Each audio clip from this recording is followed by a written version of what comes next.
And at least if the lineup is going to continue how we see for Nubris right now, and of course in Overwatch it could change at the last second, any moment they can go back to spawn. But the Genji Tracer combo, probably one, is really good on this map, as we've seen double Tracer, double Soldier on offense a bunch of times. But I really think we might see Genji and Tracer come into play a lot more throughout. That's what I thought going into yesterday, but we didn't see as much Tracer as you would have thought. The best Tracer play probably came out from Reunited, where Voltaja definitely got some good work done. But we saw Tracer overall less than I would have thought for one hero limit, which is a little bit of a surprise to me, given that in one hero limit, Tracer does not have to deal with double free. But we are going to see Tracer and Genji here as Tink takes out Cool Matt for first play of the game. Good snipe on the map there. Sort of showing Tracer's fragility as ID now moving in as Genji, but Nubris not moving in as quickly as I would have thought. No, they lose Tracer right off the bat, but the good thing is Spawn is right there, and if you're going to lose anyone, that would be Alrighty, so looking at Remy here, Remy on top of the payload for the side of Vapor. Playing the McCree, just took out ID a moment ago, and the squad of Vapor coming out a lot stronger than I expected here early on. Nubris having a little bit of trouble here early on. Minstrel going to get hooked, almost dies, has to leap out. As Bud's now on the offensive Widow looking for picks, and now 2 kills going the way of Nubris, as finally they start getting a little bit of momentum. Yeah, that was looking rough in the beginning. Even Fredo got a pick. Tink got 2. Coolmat went down twice, but now they're rolling. That's full team wide. Coolmat gets 2. They're going to have ult advantage. They already have 3. ID's greedy. He's going to get Blade soon, and then Minstrel's going to have his. You know, these games are really just, I think for a lot of the top teams, is how fast they can push the cart and how effective they can be, especially with one hero limit. I think there's a lot of experimentation for these teams on how these games are going to go. They've been practicing for so long. No, absolutely. So we see Matt going here for the Pulse Bomb, not able to land it here just yet. But offensively, there's a lot of tools coming forward here. Dragon Blade is about to be on the table here for ID. Graviton Surge is also up. So right now we have the famous Wombo combo of Graviton Surge and Dragon Blade, which could be heading for Vapor here any moment right now. Scoop biding his time, not using that Graviton just yet, is fully charged up in the back line. As now ID at the Dragon Blade slices down 2. No Graviton Surge required. Getting in towards the back. Will end up going down the Roadhog in the end. But still pretty good momentum here being made by Nubris. This will protect us. Yeah, maybe Nubris not winning these as cleanly as they would like to. I mean, you know, they're of course practicing for the later rounds. They're getting stopped pretty decently here at this first checkpoint. Yeah, I mean, this is a case where even though they're winning these fights, they're not moving the payload quite as effectively as they need to. This is a bit of a slow time for what we've seen other teams do on 66. And I mean, it's a good effort here by Vapor so far. I mean, you know, you could say Nubris isn't playing as well as you'd expect, but really, Vapor is giving it to them. They're stalling them out a lot more than people expected going into this, and it's been a good look here thus far. Yeah, Nubris still hasn't gotten the first checkpoint. I think we'll finally get it now, but Fredo's actually been keeping his team alive. 2 clutch reses right at the end of that checkpoint, and they were able to stall out. Probably get another minute or 2. So Nubris is going to get that checkpoint. Stoop still hanging on to the Graviton Surge. ID will have another Dragon Blade up soon, so Wombo combo still could be in our future as Minstrel going to take out Tuggernuts. Tuggernuts a little bit over aggro as Reinhardt. That does happen for that time where Reinhardt's bite off more than they can chew. And now at the 65, Nubris is in a great position here to continually move forward. ID getting the pick on the Prado. And now 64, they can sort of just push forward and do what they want. Yeah, pretty clean. Just gonna roll on through. Not much to say, to be honest. All right, well, looking at ID right now, ID is still holding on to that Dragon Blade. Stoop is going even further up here. Zarya does have a good opportunity if he wants to go for that Graviton right now. But here comes the Dragon Blade coming out from ID. No Graviton again coming in. Instead, he's just slicing Roadhog to pieces. Not able to kill him fully. In fact, goes a little bit over aggro as Tuggernuts punishes him with the Reinhardt swing. Yeah, so ID doesn't get anything, but he's able to at least distract and delay them enough that they get the checkpoint. So I think job well done, even though we got no kills. That's one thing that's actually a little bit underrated about Genji, is that even at times where Genji has to back off and doesn't really get kills with Dragon Blade, people have to turn their attention to him, which can open up opportunities for other people, or just give up a checkpoint like what happened there. But Matt now in the back line, does have Pulse Bomb up, has been mostly unaccounted for, will take out the Reinhardt.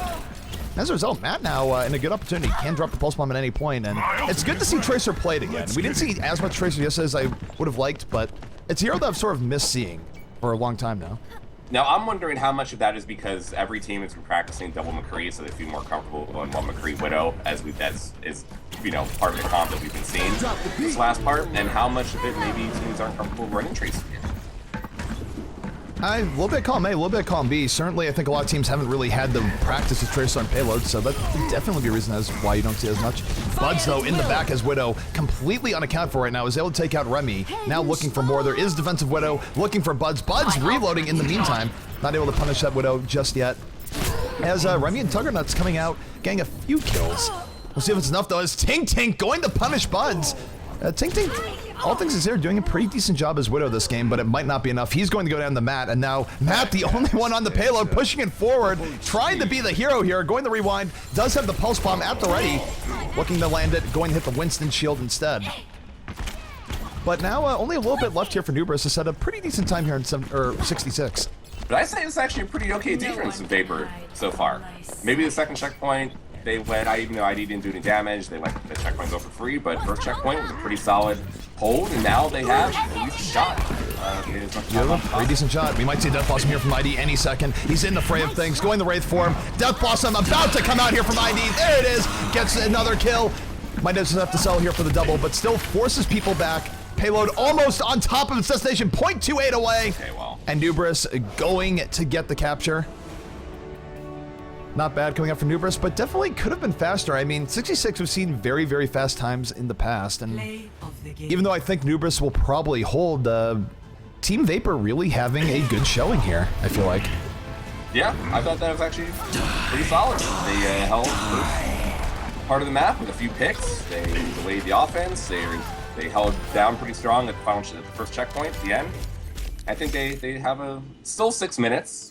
Not an easy time, and I think Nubris is going to want a full hold, to be honest. I'm just going in for the later rounds. These top teams, the goal, especially for how much offense wins in Overwatch at the highest level, to be able to full hold another team is really, showcasing how much skill they have. So I think that's going to be the ultimate goal, not just to beat the time. Well, if you look at what happened yesterday, where Reunited was able to full hold Envious, I think there's a lot to be said for the first point on this map being very, very favorable to defense when played well. Because even though Reunited clearly put way more work on the Route 66 than Envy did, to the point where when they had the rematch later on in the series, Envy just immediately banned out Route 66 as the first map, never wanting to go back there again. I think it just shows the fact that if you play this area right, the area on top of Big Earls, there's a lot to be said for the defense giving an offense a lot of fits, especially when you don't have double Winston the crutch on. And that's going to be an adjustment period for teams too, is that I think anytime teams sort of ran into an area that was very, very hard to get through, the default response was, all right, we're just going to go double Winston and, rush in. Well, with one hero limit, you don't have the crutch of being able to double Winston, and I think that alone is definitely giving some teams a little bit of trouble on the offensive end. Double Winston on offense has definitely spread way beyond Cloud9's prominence in using it on payload maps. I mean, we saw it a lot, of course, on King of the Hill for the past few months on everything, but now we're seeing it on a lot of the top teams on offense on a variety of the payload maps. So I think you're very right. It has to be a different approach now than just having that as a backup plan. All right, well, taking a look here at the defense. Rolling out here from the Nubris side, it's going to be Stoop on the Reinhardt. ID with May. We have not seen much May being played, even in the One Hero Limit tournament yesterday, but May going to make her icy appearance here. Matt on the McCree, Minstrel on Lucio, Buds on Widowmaker, and Kusta on the Mercy. Flame actually thinks May is going to come in prominence quite a bit, and I've heard Cloud9 running it also recently, so maybe May will pop up a little more One Hero Limit. Well, I think there's definitely way more room for May when she's not competing against McCree, who's arguably the best hero in the game right now, because they sort of both have the role of people that are short-range destroyers, but really, McCree destroys way harder, and as much utility as an Ice Wall can give, McCree's overall damage is just better. But when you can only have one McCree, there's definitely that room to have extra May play. But here we go, the offense now on the way. And Team Vapor now looking to make a mark for themselves. They have a time of 5:59 to beat here. We'll see if they can do that as ID going the wall out the Widowmaker. And we'll see if they take advantage of this, very short 65 power play. Yeah, Vapor's doing a decent job pushing the cart. Nubris still getting the picks. And they're going to Nubris charge moving now. in. Matt deciding to take the time to go in to the back. May getting a freeze off ID with first kill of the game. So May making her point made early on here as Matt picks up the double kill, looking for the triple. Tink Tink running for his life. Not going to be enough, as that is going to be a full wipe in favor of Nubris. I mean, a big deal in competitive Overwatch, even at the highest levels, is if you lose a man or even two early on in the team fight and you're playing 5v6, you have to always be aware that at any time you could get speed boost aggressive into you, the other team, and wipe your entire team. And if you're not ready for that, even as you push the payload, your whole team will just get wiped, just as we saw. And that happens a lot in Overwatch. And the best teams are the ones that are able to speed boost disengage from those fights. All right, so next fight is about to be underway. Stoop does have an Earth Shatter. He's looking for a big opportunity here. Matt going right in with the flashbang. And we might not even see an Earth Shatter here. Matt picking up the quick double kill. I think Stoop's just going to hold on to it. Just moving forward, but no, in fact, he sees opportunity. Gets the triple Earth Shatter. Going the W mouse one, everyone down. Stoop coming in hard, and that is going to be another full team wipe here for Nubris. And right now what we're just seeing is how defensively oriented this early part of Route 66 really is. I think it's, we talked about Dorado point 1 being really, really hard for teams to get through, but Route 66 might have Dorado beat in terms of defensive prominence. I mean, I think that's always why recently Reunited had really liked their double Tracer, double Soldier comp that they had been running, prior to the one hero limit, because it just opens up space for them to not have to sit around the cart and then all die around big Earls, which we've seen quite a lot. All right, so May getting in. The Blizzard is down. ID providing a wild CC there as Matt over the top picks up the double kill as McCree. Lucio now running for his life. Can't even move as the Frost is on him. And I gotta say, May has been looking pretty decent here in 66. I hear that, again, we haven't seen too much in the comp scene, but, ID is definitely making her work right now. May was always pretty good. She just didn't have a place in the meta because of how good everything else was. Unnecessary. But I think we will see her used in a little bit more of these situations, especially as a lot of these maps are very choke heavy. All right, so here comes the offensive Vapor coming in once again, trying to break this iron defense of Nubris. They're going to be coming in over the top here in a second. Farah is on the loose, but Bud's picking up 2 quick kills to start off this fight, going to add in even more damage. The Resurrection will come up. It's a pretty good res. Brings up most of the Team Vapor team, but just as quickly as they come up, they are going down. A beautiful shot by Buds, going to send Farah to the ground. And again, everything going Nubris' way. And that's actually, that reminds me, one thing I didn't mention as much in terms of hero comps. We saw a lot more Farah yesterday with one hero limit. In particular, Tailspin had some true highlight reel moments for Envy. Just really good stuff coming out of Farah when she doesn't have to worry about running into 2 McCrees and a Widowmaker. Yeah, I mean, look, it's got to help that there's less hit scan. But at the same time, they could always run Soldier McCree Widow, and you could have as big of a problem. And Tailspin himself loves Farah. And he's been using Farah on offense on like Dorado and Hollywood and Kings Row. So maybe that doesn't surprise me as much. All right, offensive Sunbearers out here from Team Vapor. This might be their last chance, but they are getting shut down immediately. They blew that Sunbearer a little bit early. Matt punishing the people in front, getting the double kill, looking for more. Reaper going to go down.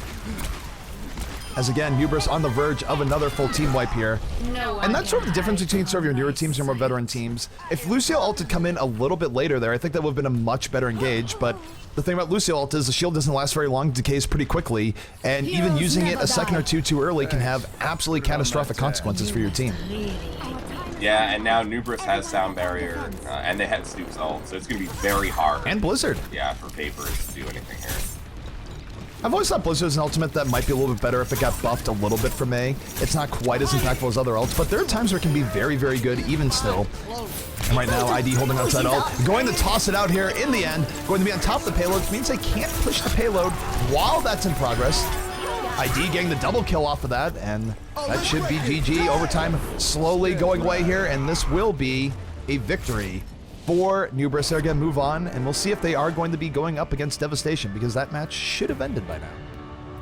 May's ult has similarities to Winston ult in terms of delaying the cart and to holding off checkpoints, and I think that's where I've seen it used most. But of course it has the ability to kill much more than Winston's ult to be more impactful. Nice in that way, but it seems to me it's used much more as a time thing, to delay times and to make sure that you can't get on the point and to really to create space more than to get kills.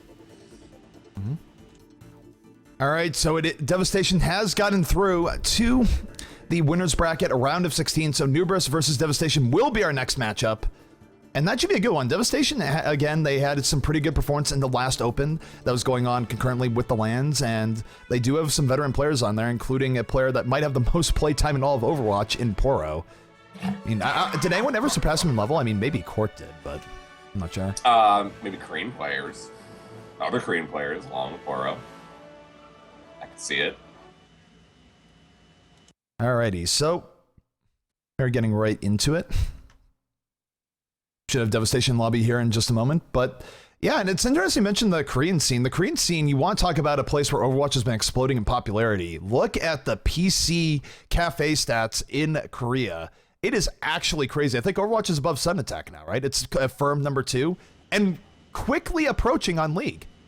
Yeah, no, it actually surpassed Sudden Attack in Korea, and from people that I've spoken to in China, it's doing great there as well. Not as much compared to Crossfire, as that's the FPS game that they play in China, but really Overwatch, it could not be as a better start for an FPS game and for Overwatch in Asia at launch. I think this will be really the first-person shooter to have Asia really step up to the plate from the very beginning and not have to play catch-up in terms of, getting games behind and getting the teams, organizations. They'll have top Korean teams and top Chinese teams within the next 3 to 6 months. Yeah, I do not doubt that